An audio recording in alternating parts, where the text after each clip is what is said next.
Hello, everyone. Thank you for being patient with us while we figure out our technical issues.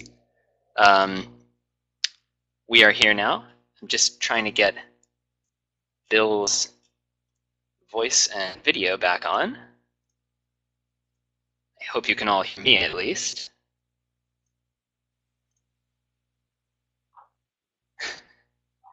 I see a yes in the chat. Excellent.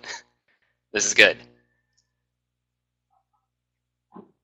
Let's see if I can get Bill's video on. All right, you can hear me. You can see Helena. That's good. And can you guys see Bill now? I can see me. Yeah. That's good. Okay, looks like we are ready to get started. So, without further ado, I'd like to welcome you all to the 11th webinar in our Global to Local webinar series. And today we're here to talk broadly speaking about climate change, but we'll be using your questions to guide the discussion, so the direction the conversation takes is really up to you guys. I'll just quickly introduce our guest. He is a founder of the grassroots climate campaign 350.org, and he helped spearhead the People's Climate March in 2014, and he's written a dozen books about the environment, including his most recent book about climate activism, which is called Oil and Honey. And here helping to moderate the discussion and provide her own perspective on things is Helena Norberg-Hodge. She's the founder of Local Futures, a pioneer of the local economy movement, and author of the book Ancient Futures. And I think we'll start with a little introduction from Bill, and then we'll move into taking some questions from you.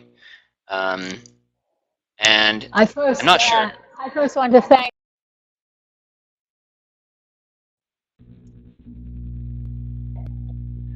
Okay, things have disappeared. You're back, Helena. Go ahead. But I seem to be back. Yeah.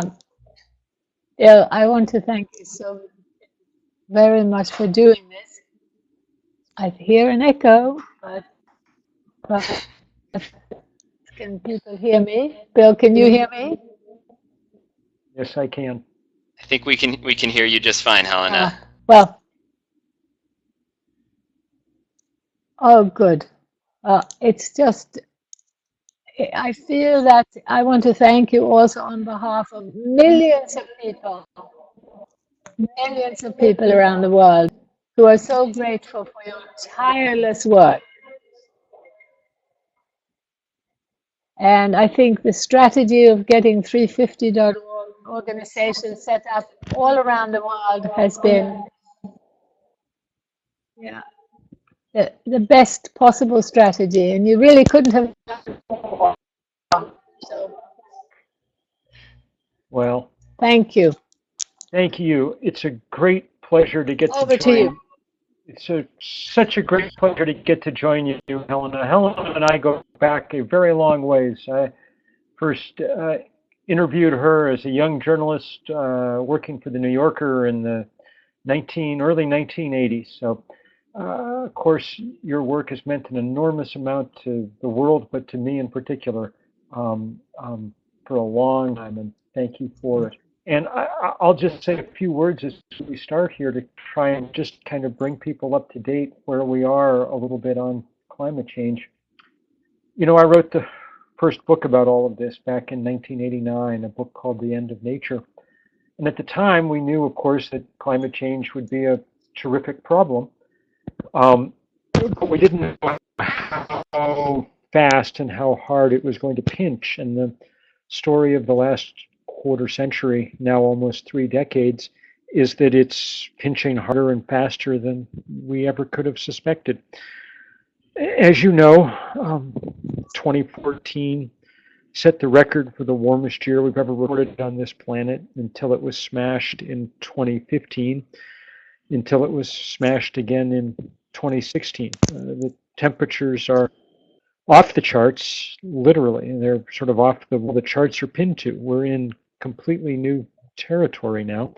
And with those temperatures are coming all kinds of large-scale effects. The biggest physical features on our planet are in a state of remarkable flux. As we talk here today, the Arctic and the Antarctic are at record low levels for this date for sea ice. Things are melting with great speed at both poles. In the course of the last year, we lost a staggering percentage of the world's coral reefs, especially in the Pacific and the Indian Ocean. There's a great wave of warm water swept across that part of the world. My wife and I were in the Pacific working with our colleagues there when that was going on, and the sheer scale of the tragedy was kind of hard to comprehend, but the marine biologists who had been working on these reefs for many years would just come up from their dives with just their masks filled with tears, watching these sites that they'd known forever now obliterated. In the poorest and most vulnerable parts of the world, we see devastating effects already. Hydrological cycles are completely discombobulated. Warm air holds more water vapor than cold, which means we get more drought in arid areas, and it means we get more downpour once that water gets up in the atmosphere.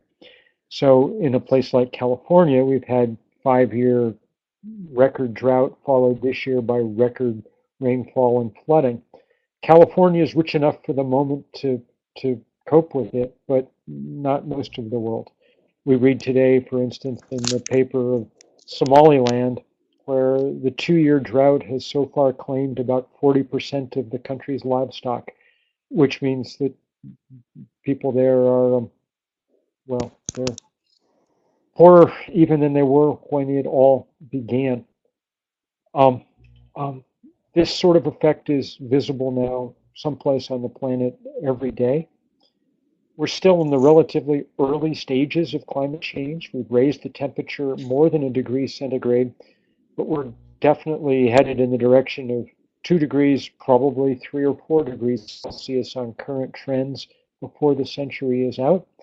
If we allow that to happen, we cannot have civilizations like the ones we're used to having. The sea level rise, the weather perturbation, the effects on agriculture will simply be too great. And so there is a determined resistance that has been arising around the world. It's probably the largest movement in the planet's history, which is good because this is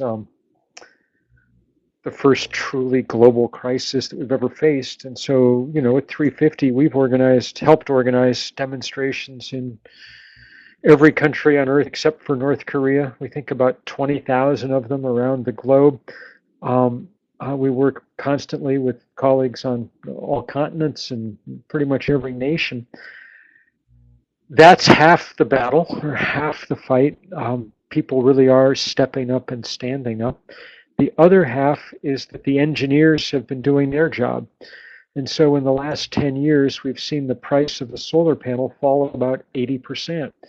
That makes solar power not just the smartest choice for environmental reasons, but the cheapest choice for almost every place on Earth now, especially those places that have not ever connected to the electric grid, the poorest places on the planet. The solar panel is, to our day, what the spinning wheel was to Gandhi's era. A dramatic way to hope for a new balance of power.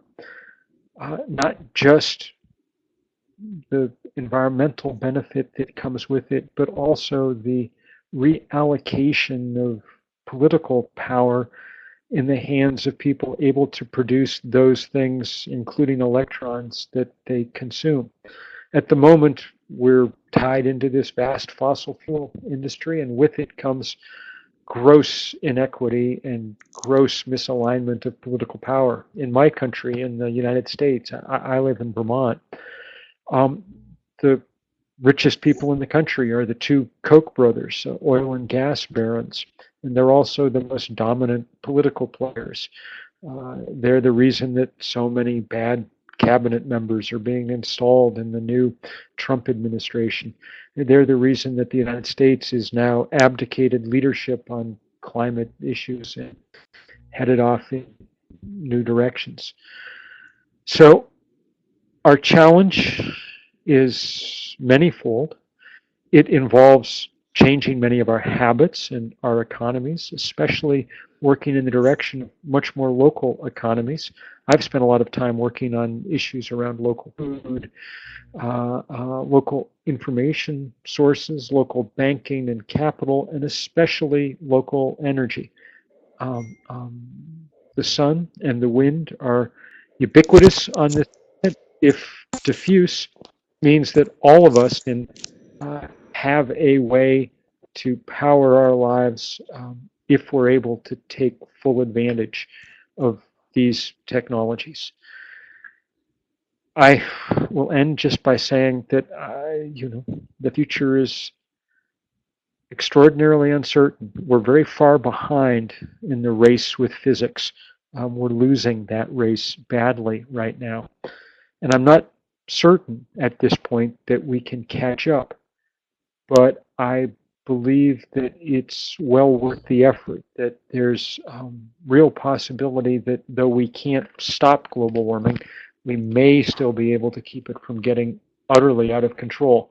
And given the stakes, anything that we can do that changes the odds some is well worth the battle, because the stakes really are nothing less than the survival of the planet in the form that we have known it. So perhaps I should end there, Helena. I feel like I've talked on long enough anyway, and see if people have questions. I also wanted to add that, don't you agree, Bill, that there is a tiny, tiny possibility that the impact on Mother Gaia may not be quite as disastrous as it looks? In other words, I like to give people a little hope that Mother Gaia may have balancing mechanisms. We can't count on that, but it can give that extra little boost to trying to do what we can to reduce the emissions now. Yes, that's possible. Although at the moment, most of the feedback loops that we're seeing are working the other way. So, for instance, as we melt the ice in the Arctic, we lose a nice white reflective shield that radiates, bounces about 80% of the sun's rays back out to space, and we replace them with blue water that absorbs most of that incoming radiation. As that ocean heats, we're beginning to see melt in the methane clathrate beneath the ocean. So far, not at a runaway level, but sobering. So far, the scientists have consistently underestimated, not overestimated, how quickly and how to be. Yes, absolutely. So over to you. Should we open it up to some of the questions? Yeah. We actually received a lot of questions from people in advance, so I'm kind of going to try and jump back and forth between some of those and some of the ones that we're getting in the chat. There's no way we're going to get to all of them, but I'll try to read off as many as I can, and we'll just go through as many as we have time for. By far, the question that we got from the most people is what, if you had to pick one or two individual or local scale actions that are what you would consider the most effective in fighting climate change, what would they be? Well, look, at this point, most people know most of the things that they should be doing around their own homes and in their own lives. I imagine has long since changed their light bulbs, begun to eat locally, figured out, how to take a bike where they need to go, so on and so forth. At this point, we're not going to solve climate change one action at a time. We've waited too long for that to be effective, though it's important for all of us to do. I mean, I'm speaking to you from a house powered by solar power, and when I have to use a car, it's an electric car, and so on. But I don't try to fool myself that that's solving the problem. The most important thing you can do in your local community is organize. Get together with your neighbors to exert political power so that we get solutions on a scale large enough to matter. It's more important to be pushing for national policies that favor renewable energy than it is to be putting solar panels on your roof, although you have no reason you shouldn't do both. But if you only have enough time and energy to do one thing, that thing should be to be engaged politically, because at this late date, that's where the solution, if it comes, is going to come. And do you have any recommendations for how people could influence legislation locally or regionally? Absolutely. Absolutely. That's why people have set up, and you don't have to reinvent the wheel. All over the world, there are people working on, in excellent organizations doing terrific work. So figure out, depending on where you are, who's doing that work. Maybe there's a local chapter of 350.org. They're all over the world. Maybe the Sierra Club, maybe Greenpeace, maybe whatever it is in your local area. And probably really powerful to try and find groups that focus, at least in part, on what we call climate justice, on the understanding that it's hitting hardest at the poorest communities that have done the least to cause the problem, and that's often the smartest place to begin the response. Awesome. And I think we have a high school class here listening in, and they and a couple of other people actually asked in particular what you would recommend young people to do to get involved. Well, I got to confess, in my worldview, young people are just people. I started 350.org with myself and 7 college students.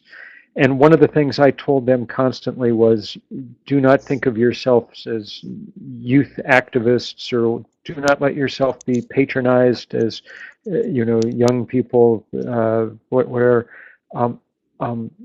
you're ready for leadership roles in this fight. And many of the people doing the best organizing around the world are high school and college age, or a little older. That's mostly who I work with. I do think that young people are able to make a particular argument that others should listen to, which is that climate change represents the most powerful example of a kind of intergenerational ethical dilemma that we've come across yet. That is to say, we're already feeling the effects of climate change, but Helena and I are going to be dead before it's at its absolute worst. People who are in high school and college now will be coming into what should be the prime of their careers precisely at the moment when, if we haven't gotten our act together, the world is going to be coming apart at the seams. That is extraordinarily unfair, and it means that you need to be able to tell the people leading whatever institution you're at, your college, your high school, that, for instance, they need to divest from fossil fuel stock, that they need to listen to you around these issues, because you're the ones that will be paying the price. And then on the theme of sort of reaching out, we've got a lot of questions about that too. Reaching out to people who may not already consider themselves environmentalists, or crossing quote-unquote party lines, and working with conservatives who are advocating things like a carbon tax now. What are your thoughts on forging alliances with groups like that? Oh, I think that if you can find conservatives who are advocating a carbon tax or something, then by all means work with them. I wouldn't spend most of my time trying to convince people who don't believe in climate change. The U.S. has more of them than any place else on Earth, but they're only about 30% of our population, even in the U.S. And they hold the position they hold, not because they have, gone off and done some scientific research and decided that somehow the physicists got it wrong. They just hold it because it's a position of ideology. There are some ways that people are learning to talk with certain parts of sort of right-wing populations. There's some very good organizing going on among evangelical communities in America, for instance. And there are people who are impressed by the fact that the military, the Pentagon, is taking climate change seriously now.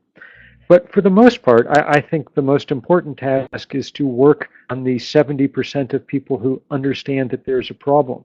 We need to get more of them actually active and engaged in the fight instead of watching passively from the side. And if we do that, we'll win. I want to just say how much I agree with that. And I also want to add that many people may not be able to afford to buy solar panels. They may need to fly in a plane for their work. They may need to use a car, but they can help to organize to change policy so that we get systemic change. And I think one of the tragedies in the movement has been that the way Al Gore framed the issue, it was pointing to individual consumer change and with almost no mention of the need for policy change, particularly in our systems of production, not just in consumption. Yeah, that's actually sort of related to a question I just noticed in the chat. I'll just read it verbatim. It's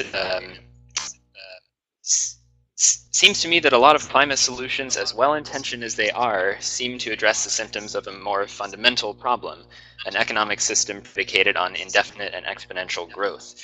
Do you feel we are doing enough to critically examine the economic growth question? And then that's sort of tied to one of the questions we got in advance of this webinar, which was how can the climate movement and the movement for building local economies work together? Are there strategies for doing both at the same time? So I think Helena's doing enough to highlight these things. It's been her life's work. And, I think I've done my part to try and think about and examine growth. Books like Deep Economy of mine are about this. I don't think that we can wait to solve the problem of what our economic system is going to look like before we get around to dealing with climate change. I think that it works the other way around. My guess is that the single biggest intervention, practical intervention we can make to move to a more local world is to move quickly to sun and wind as the things that power our lives. Very few of us live atop coal mines or next to oil wells. Almost all of us live in a place where the sun shines or the wind blows. And that means that communities can begin taking real control of one of the two most, along with food, energy is the most important commodity that we buy and sell at the moment. And I'm hoping that you're not having to buy and sell water wherever you are. But that means that it's a big, powerful step in the right direction to be making these energy transformations. And so I'm unimpressed when people insist that we somehow first have to get past capitalism or whatever else. I don't think that's how the world works. I think we make the changes we can make and keep moving hard in the direction of local self-reliance, hard in the direction of justice, and that's how we take on things like endless laissez-faire free market capitalism. I'm more interested in the practical struggle than the ideological one, I guess is what I'm saying. Right. I would argue, though, that letting people know that the same corporate lobby that is responsible for driving up CO2 emissions is also responsible for a path that threatens their economic security. So I think what we're trying to do is to Amen. mobilize people along the lines that you're saying. There's the argument also about jobs as well as CO2 emissions. Very, very true. Very true on all counts. Great. Got a lot of questions also about issues like burnout and keeping a sort of hopeful tone. What, I guess, how will you recommend talking about climate issues in a way that is, accurate but not that doesn't result in people getting too discouraged to do anything? Well, I don't think there's any way to sugarcoat the physics of climate change. They are what they are, and we tell the truth. And at the moment, truth and facts are important things to be engaging in. But I think that one of the ways we tell the story is to say what real opportunity it holds. This change could be a remarkable thing. I wrote a piece last year about the possibility in the States for a kind of World War II scale mobilization around renewable energy and what that would do to reinvigorate precisely those communities and places that have been most burned out by our economic fortunes over the last couple of decades. I also find that people take great solace in the fact that many, many others are with them. So when I get discouraged, I go look through, say, the Flickr account at 350.org. There's probably 60 or 70,000 pictures of demonstrations all over the world. Demonstrations underwater, demonstrations on the tops of mountains, demonstrations, beautiful demonstrations in Ladakh, in all kinds of other places, demanding action. And if people in Ladakh and Bangladesh and Somalia, who caused none of this problem, can nonetheless come to work with us and try to figure out how to solve it, if they're still willing to do that, then it's incumbent upon us to help. And it's yeah, everybody gets burned out and discouraged and whatever once in a while, but that's kind of a first world problem too. I mean, let's get real. It's a very fair point. I would like to add to that also to say that one of the first world problems that's perhaps the key in this is that we're so isolated. And we've been told that we're going to solve the problem through individual choices, buying the solar panels, not driving, etc. If instead we get together with people in our community to realize how much we're going to gain through collective change, even starting a community energy project, but also lobbying for policy change, building up the movement. As Bill said, we do not need to have everyone involved. If we get all of those people concerned about this issue to act collectively at the local level and to push for policy change, we can make huge strides. And the thing about getting together is that it's giving us a sense of community, which is a profound, deep healing. So it's the best antidote to burnout. And also, I just want to add, if you connect to nature, try to give yourself the opportunity to be in nature and feel that sense of deep connection. That's also, well, perhaps the most fundamental way to recharge your batteries. Amen. I've been trying to go for a ski every day the last little while because we've had nice snow here in Vermont, and it's nothing more important than that.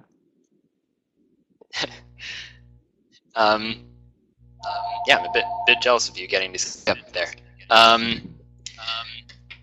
moving towards a couple of questions that are related, actually, to do with this, the theme of moving beyond individual actions and towards real, community activism. How can we best hold fossil fuel companies accountable for the damage they cause? And an interesting related question, will the strategies necessary to deal with climate change require involving big business and multinational corporations in some way? Well, I'll try to take the first part of that because we've been doing a lot of work around this issue of holding fossil fuel companies accountable. I went to jail briefly last year for shutting down an Exxon station and not far from here just because the news had emerged that Exxon had known everything there was to know about climate change and then systematically lied about it and covered it up for decades. And that seemed to me so egregious, such a sin of omission, such a crime against the future that I thought we needed to do something. I went and it was small enough what I did. I think was successful because some friend of mine at Facebook told me that it had been the video of me getting arrested had been the top trending thing for an hour until it had been replaced by a video of a corgi dog barking at a miniature pumpkin. But for that little while, it was effective. And since then, because of many people doing many things, that focus has gotten stronger. And now in the United States, the attorney generals for New York and Massachusetts have subpoenaed Exxon's documents and are doing their best to hold them accountable. Donald Trump, of course, is doing his best to do just the opposite. And he's appointed the CEO of Exxon to be Secretary of State. So I'd say we're at a very full-on battle. Whether or not these companies are going to play much role in the future, I have my doubts. I think that the Exxons of the world actually could have, 30 years ago, been instrumental in the transition to renewable energy. They had the money to do it and they knew what was coming.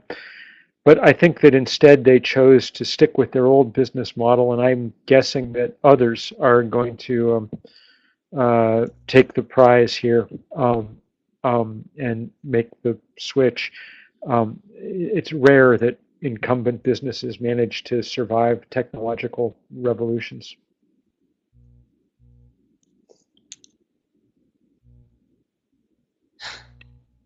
Sorry, I think my audio cut out for a second there.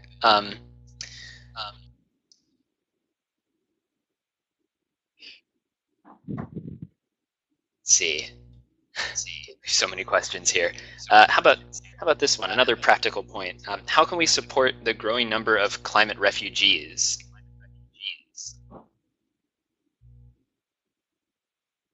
This is a particularly sore point in the U.S. right now because we've decided we don't want refugees of any kind arriving in the U.S., which is, for me, a great sadness. It's one of the things, actually, that I've been working on this winter as much as on environmental stuff because I think we desperately need to keep an open world. So many of the refugees that we see already are, in essence, climate refugees, at least in part.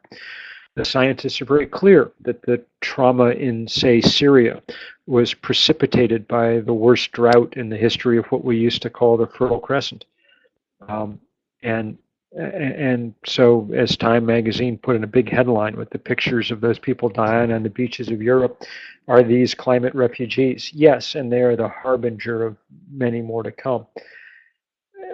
The most important thing is to try and slow down that process of refugee creation by slowing down the rise in temperature. But the world owes a great debt to the people who we have displaced already and who we will displace in the future. And there's no getting around that moral debt. We should all own up to it. And then another kind of question related to the intersection of climate change and human rights. Do you see any similarities between the climate change movement of today and the civil rights movement of the past? And what are the differences as well? Well, there's many similarities, certainly in the way that people organize and all of that. And increasingly, the climate movement is a kind of justice movement. That said, there remain some differences. This is the first big movement like this that there have been that isn't powered entirely by people trying to escape their own oppression. This is a movement that's grown in part from people who understand that they are oppressors, and people who understand that, at least for the moment, they're benefiting from the fossil fuel world in which they grew up.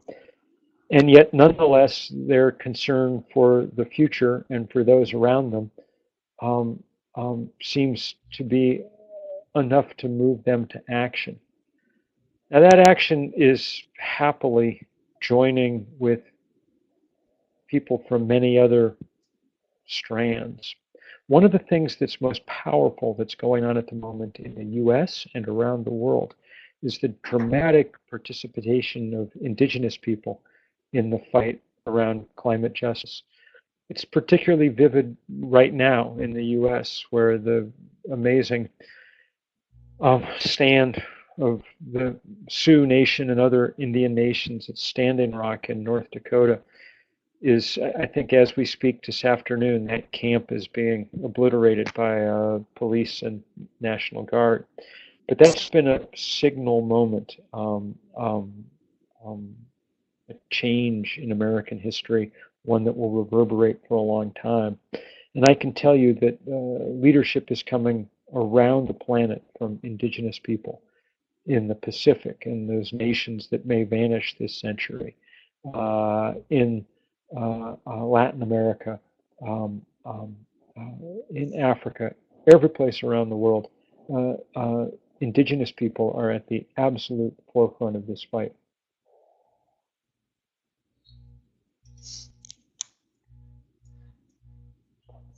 Great. Next question is, can the Paris Accords survive the Trump administration? Well, so let's talk about this in several ways. One, the Paris Accords did not represent salvation to begin with. They were a modest first step, but that first step was important. I don't know whether the Trump administration will actually withdraw the US from the Paris Accords or not formally. But it's very clear that they're not going to do the things that would be required for America to meet its targets under those accords. So in essence, the US is going to be out of this game. And the question is whether the rest of the world will follow along or not. I think there are some bad signs. Countries like Australia and Canada, I think, are going to use Trump as cover to keep doing bad things themselves, more pipelines, more coal mines, all the things that politicians in those places want to do. I think there are some good signs. It looks like the Chinese are actually kind of stepping up to assume some leadership in this fight. If someone had told us 5 years ago that the Chinese were going to be providing leadership on climate change, one would not have believed them. But now, partly out of the vacuum left by the US, and partly out of the fact that in an effort to cope with their own runaway pollution, the Chinese are deploying renewable energy at a very rapid pace, it's possible that they will pick up some of the slack. I want to ask a question, Bill. How much do you think that we need to the problems with this globalizing production system, and the fact that, for instance, transport by sea has not been included in these accords. And apparently, we're talking about the most toxic emissions. We're talking about probably the biggest contribution to climate change from this massive transport across the world. The average American was never consulted when jobs shifted to China to do the dirty production and to have products transported back and forth across the world. Helena, I think you're absolutely right. Local is, to the degree that we can shorten supply lines instead of lengthening them as we have for the last 100 years, we're going to be far better off. And I think that goes with this question that I see people debating along the side of whether one wants to talk about things in ideological terms or practical terms. To me, practical terms have to do with things like growth, localization, how we supply our food, how we supply our energy. Those are the things that concern me most. I think that the best kind of writing about all this probably has come from my dear friend and colleague Naomi Klein in her book, This Changes Everything, which really makes it clear that as we try to take on climate change, we're also taking on this neoliberal world that we find ourselves in. And I think the most subversive way to take on that world, the thing that undercuts it most quickly, is to go after the greatest concentrations of wealth and power, which are in the fossil fuel industry. And I'm sure you also agree that one of the strategies that's central to this is to build up the local food movement worldwide, which Amen. is a great Here in that is growing so much. Absolutely, and here in Vermont, we're very big on we not only have the local food movement, we have our particular specialty, Helena, is the local beer movement. There are now more breweries per capita in Vermont than there are any place in the entire world, and we brew the best beer in the entire world.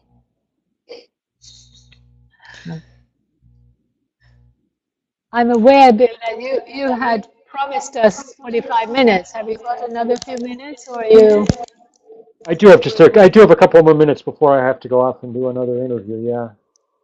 Are there any concluding comments that you would like to make? Just to say, Helena, so many thanks for your work. It's one of the North Stars that guide the things that all of us do. And thanks too for your steadfastness. I have some small sense of how much it takes to keep doing this work year after year after year, and I just couldn't be more grateful to you for the example you set. So God bless. Well, it means a lot to me to hear that from you. Thank you, and the same to you. Thank you so much for being here, Bill. Before you go, do you have time to answer one more really quick question about what the future plans of 350 to keep the movement going will be? Sure, absolutely. So around the world, there's a big global divestment mobilization, May 5th to May 13th, and it'll be happening everywhere except North America. In North America, we're focused on a huge climate march that'll happen April 29th in Washington, D.C. So depending on what continent you happen to be on, those are the things that 350 is focused on right this second. All right. Excellent. Thank you all so much. Yes. All love everybody. Take care. Thank you, Bill. Thank you again.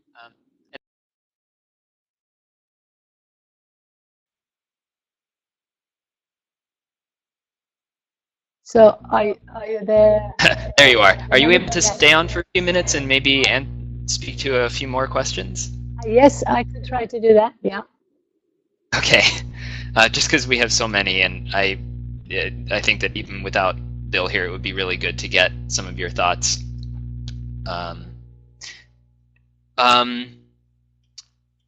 had a really interesting question come in the chat I saw about technology and what you see the effect of technology on climate change being. I know that you have some feelings about technology in general, so Well, what are your thoughts on that? yeah, I do think that we have to be careful, not to use that term technology in this general way. A fork, a shovel is a technology. What we do need to look at is how many of the small gadgets we have are actually part of mega technological systems, and that they are often much more energy intensive than we imagine. So I do think we need to start looking at the use of the mobile phone, of the internet, and start a discussion not only about the energy consumption in and of those technologies themselves, but the things that they drive in terms of that long distance transport, in terms of using energy at every turn. When we used to use a pen to write with, we weren't using any energy. And there are many systems now that are being replaced. You know, in trains, no longer do we have windows we can open when it's hot or cold. We now have these technological systems that at every turn use energy. So I'd like to see, more of an awareness in a holistic, systemic, societal way. But I also want to stress that I support Bill's approach to the practical, concrete, this emphasis on the changes we can make. And I want to reiterate that please think of getting together in your local community. Now, your local community you may be living in New York City. So your local community may be people who will have driven to meet up for, I don't know, half an hour or gone by subway long distance. It's a question of getting together with like-minded people to take. That's where we start in a really meaningful way. And I want to stress again that when you do that, join with others to take action, you're changing the I to a we in a way that increases your sense of life, of joy, of potential. It opens up a perspective that you rarely will have if you're operating as an isolated individual. So that's one of the most important things I'd like you to come away with. Fantastic. Shall we end it there? I think, unless anyone has any other pressing questions? One last call for questions. Someone is asking, tell me what to do next. I wish it were that simple. But there are so please do so many joining our workshops. We have created a sort of DIY workshop to encourage people to get together in their local communities, and it's all about localizing as the systemic, strategic way of reducing CO2 emissions, but also creating meaningful, secure livelihoods. It's a real win-win solution. Please look at our short video. It's just a 2-minute video on localization.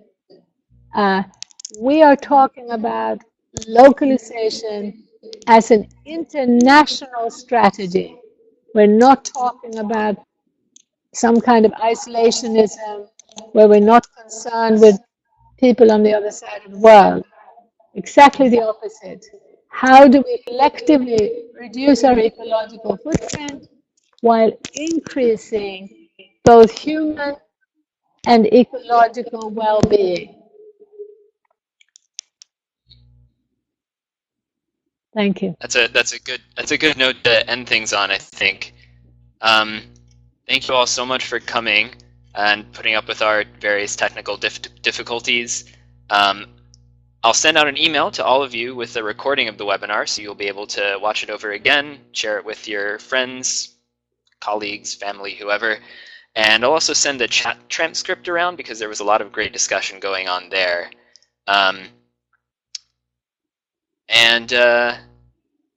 Yeah, maybe I noticed a lot of people getting in touch with each other in the chat and asking where they were based. So if anyone wants to keep in touch and sort of keep this discussion going with each other, I'm going to offer, if you want to send an email to outreach@localfutures.org, which I'm just typing in there, to just let me know that you want to keep this thread going. I'll put those of you who get in touch with me in contact with each other, because I would hate for this I'd also like great discussion to be limited by the time that we have.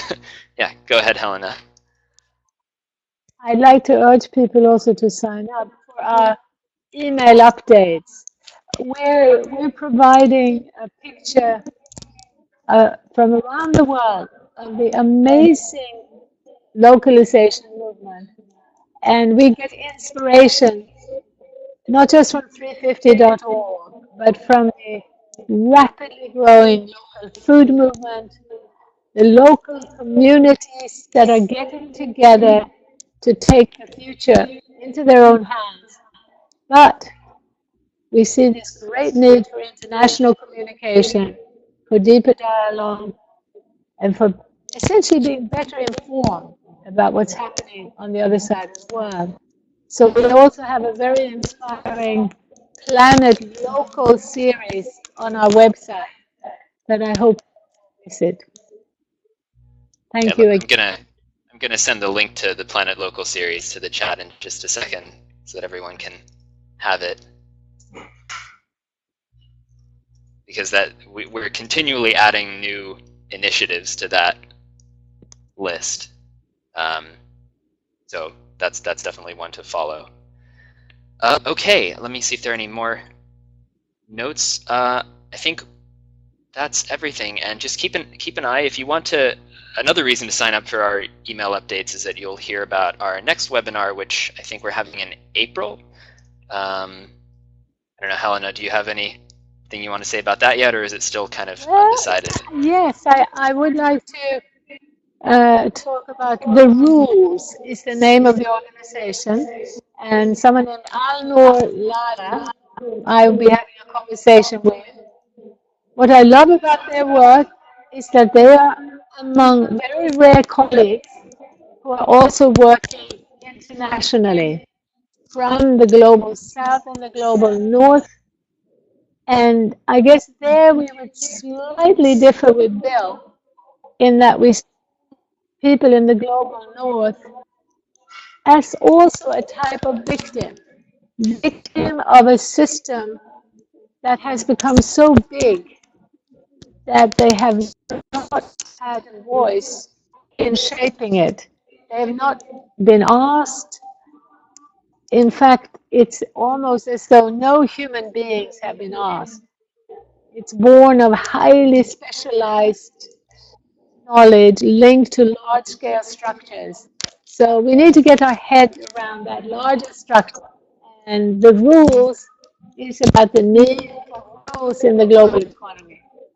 We need to regulate those fossil fuel corporations, and along with them, the banks that fuel them. Fossil fuel industry is fueled by the banking system. So there is a vision where we can be very practical and pragmatic, not operating from ideology, them and us, but look at the system change we need. So Alnor and I'll be talking about spiritual activism in that context. Yeah, really looking forward to that. They have a great big picture perspective on things. Yeah. So yeah, I hope most of you will be able to join us for that, or at least sign up for our email list so that you get the notifications about that and get the recording when it's ready. I think with that, we can end things at 6 o'clock. So yeah, just about time for us to say goodbye. Thanks again, Thank you, everyone, for Sean. being here. Thank you, Hope to stay in Sean. touch with all of you. Excellent job. Thank you, Helena. Bye-bye. All right.